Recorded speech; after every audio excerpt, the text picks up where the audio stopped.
বাংলাদেশের জাতীয় পশুর নাম কি? গরু। জি, গরু। গরু। বাংলাদেশের জাতীয় পশুর নাম কি? গরু। গরু। আমি কিছু প্রশ্ন করব, আপনি উত্তর দিয়ে যাবেন। প্রতি উত্তরে 200 টাকা করে দেব, কেমন? জি। আপনি রাজি? জি। প্রিয় দর্শক, তিনি রাজি হয়ে গেল। তো আমি এখন প্রশ্ন উত্তরে চলে যাচ্ছি। মুসলিম জাতির পিতাকে? ইব্রাহিম আলাইহিস সালাম। মাশাআল্লাহ, তিনি পেরে গেল। এই নেন, পেয়ে গেলেন আরো 200 টাকা। বাংলাদেশের জাতীয় ফলের নাম কি বলেন তো? আনারস। আনারস। আপনি বলেন তো? আনারস। আপনি কি ওনার কাছ থেকে শুনে শুনে বললেন নাকি? না ভাই। আপনার প্রশ্নের উত্তর হয়নি। বাংলাদেশের জাতীয় ফলের নাম কাঁঠাল। পরবর্তী প্রশ্ন, আদম জাতির পিতাকে? অর্থাৎ আদম আলাইহিস সালাম। মাশাআল্লাহ। তো আপনি বলুন তো, আদম জাতির পিতাকে? আজাদ আসসালাম। কি? আসসালাম। আসসালাম। আদম জাতির পিতা হচ্ছে আদম আলাইহিসসালাম। আদম আলী আসসালাম। আদম জাতির পিতা হচ্ছে আদম আলাইহিসসালাম। আদমের পিতা আছে আদম আলাইহিসসালাম। আদম আসসালাম। আপনি আপনার স্বামীর কাছ থেকে শিখে নেবেন, কেমন? আচ্ছা। এই নেন, আপনি পেয়ে গেলেন আরো 200 টাকা। এই নেন।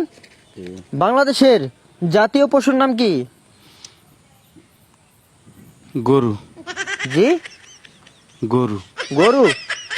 বাংলাদেশের জাতীয় পশুর নাম কি? গরু। গরু। সামনে তো কুরবানির ঈদ, হ্যাঁ ভাই, কুরবানি গরু। এই কারণে বাংলাদেশের জাতীয় পশুর নাম গরু। হ্যাঁ ভাই। জি। প্রিয় দর্শক, তারা এগুলো কি বলে? বাংলাদেশের জাতীয় পশুর নাম নাকি গরু। বাংলাদেশের জাতীয় পশুর নাম হচ্ছে রয়্যাল বেঙ্গল টাইগার, বুঝছেন? জি। বাংলাদেশের জাতীয় ফুলের নাম কি?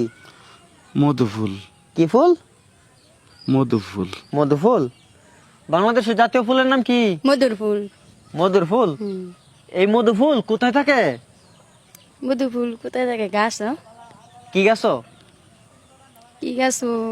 বাইরে কোথায় নাকি গাছ? এটা কি তার না? আপনি মধু ফুল দেখছেন? জি না ভাই, আমি চোখে দেখি না, দেখবো কি করে? ও, আপনি তো আবার চোখে দেখেন না। জি না। তো আপনার এই উত্তরটা হয়েছে না। বাংলাদেশের জাতীয় ফুলের নাম হচ্ছে শাপলা ফুল, কেমন? জি। মনে থাকবে? জি। বাংলাদেশের জাতীয় পাখির নাম কি? কাউয়া। জি, কাউয়া। কাউয়া। ভাই, আপনার ওয়াইফ তো বললো বাংলাদেশের জাতীয় পাখির নাম কাউয়া। আপনি বলুন তো, হয়েছে কিনা? হয়েছে? জি না। তাহলে দোয়ল। দোয়েল। জি। মাশাল্লাহ, তিনি পেরে গেল। তো এই নেন, দিয়ে দিলাম আপনাকে 200 টাকা। বাংলাদেশের জাতীয় মাছের নাম কি? পাঙ্কাশ। জি, পাঙ্কাশ। পাঙ্কাশ।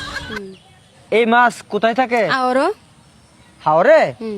আচ্ছা ভাই, আপনার ওয়াইফ যে বললো বাংলাদেশের জাতীয় মাছের নাম পাঙ্কাশ, এটা কি হয়েছে? জি না। হয়েছে না?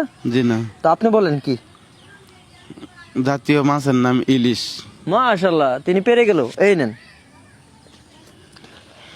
অনেকগুলো টাকা হয়ে গেছে, তাই না? জি। এখন বলুন, বাংলাদেশ কয় ঋতুর দেশ? 2 ঋতু। 2 ঋতুর দেশ। জি। আপনি বলুন, বাংলাদেশ কয় ঋতুর দেশ? 2 ঋতু। আপনি তো আপনার স্বামীর কাছ থেকে শুনে বললেন 2 ঋতুর দেশ। তো বলেন কি কি? ঠান্ডা, গরম। ঠান্ডা আর গরম। প্রিয় দর্শক, আপনারা কমেন্টে দিয়ে দেন হয়েছে কিনা। আপনার ওয়াইফ যে বললো ঠান্ডা আর গরম, এটা কি হয়েছে?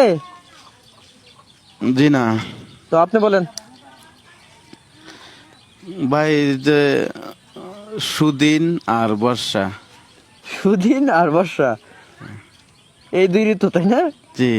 প্রিয় দর্শক, এখন তো বর্তমানে বর্ষাকাল চলতেছে, তাই বলতেছে সুদিন আর বর্ষা। একজনে বললো গরম আর ঠান্ডা, একজনে বললো সুদিন আর বর্ষা। আপনারাই বলেন হয়েছে কিনা। আপনার এটা তো হয়েছে না। বাংলাদেশ 6 ঋতুর দেশ। আচ্ছা, 5টি গৃহপালিত পশুর নাম বলেন। দোয়ল, হেচ্চা, তারপর বগলা, সন্না। জি, সন্না। শোন নাকি? ওই যে জাঙ্গিদা ধরে, জানি কি? জাঙ্গি বাচ্চা তো ধরে সন্না। এইগুলা কি গৃহপালিত পশু? জি। আপনার স্বামী যে বললো এগুলো কি হয়েছে? হ্যাঁ ভাই হয়েছে। হয়ে গেছে? হুম। এগুলো গৃহপালিত পশু না। গৃহপালিত পশু হচ্ছে গরু, ছাগল, ভেড়া ইত্যাদি, বুঝছেন? জি। এবার বলুন তো, বাংলাদেশের জাতীয় খেলার নাম কি? ছক্কা খেলা। জি, ছক্কা। ছক্কা খেলা। জি। আপনার স্বামী যে বললো, এটা কি হয়েছে? হয়েছে। বাংলাদেশের জাতীয় খেলার নাম হচ্ছে হাডুডু খেলা, ছক্কা খেলা না, বুঝছেন? জি। আপনি অন্ধ হয়েও কিছু প্রশ্নের উত্তর পেরেছেন, আর আপনার ওয়াইফ দু চোখে দেখতে পায়, তারপরও প্রশ্নের উত্তর দিয়ে টাকা নিতে পারেনি। আপনি যেগুলো জানেন ওনাকে শিখাইবেন, কেমন? জি।